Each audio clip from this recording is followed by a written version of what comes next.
வணக்கம் மக்களே. பாருங்க, இது ஒரு இந்த சுகர் பேஷண்ட் எல்லாம் இந்த இதில் நிற்க பழங்களை பறித்து சாப்பிடுவாங்க. பார்த்துருங்க, இது நிறைய பிஞ்சியாக இருக்குது. இங்கே பாருங்க, இன்னும் ஒன்று பழுத்து நிற்க பாருங்க, கலரா.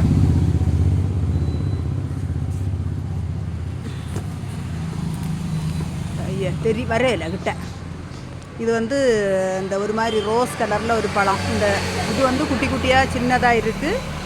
இது பழுக்கும்போது நல்ல கலராக சிவப்பு கலரில் வரம். பார்த்துருங்க, இதை பறித்து சாப்பிடுறதுக்கு ரொம்ப சுவையாக இருக்கும். பாருங்க, நிற்கி பழுத்து இன்னும் ஒன்று நிற்கி பாருங்க. அதான் அந்த பழம் பார்க்கணுமா? ஆமாம், அதை இந்த கொம்பை வைய பிடிச்சில.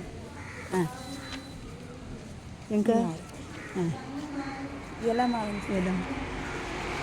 இங்கே பாருங்கள், இதுதான் அந்த பழம். இது சாப்பிடுறதுக்கு ரொம்ப சுவையாக இருக்கும். இதுக்கு பேர் வந்து என்னன்னு தெரியல, அக்கானி பழம்னு சொல்லுவாங்க. பாருங்கள், இந்த பழம் உங்கள் இடத்துல கிடைக்குமா? நீங்கள் பார்த்துருக்குதீங்களா? பாருங்க, பெரிய மரம் பார்த்தீங்களா? இது இந்த ரோட்டு ஓரங்களில் நட்டு விட்ருப்பாங்க. பார்த்தீங்களா? இந்த பழம் சாப்பிட்றதுக்கு ரொம்ப சுவையாக இருக்கும். இது வந்து சுகர் பேஷண்ட்டு இங்கே சாப்பிடுவாங்கன்னு சொல்லுவாங்க. பார்த்துருங்க. வணக்கம். இந்த பழம் நீங்கள் பார்த்துருக்கீங்களா? வணக்கம்.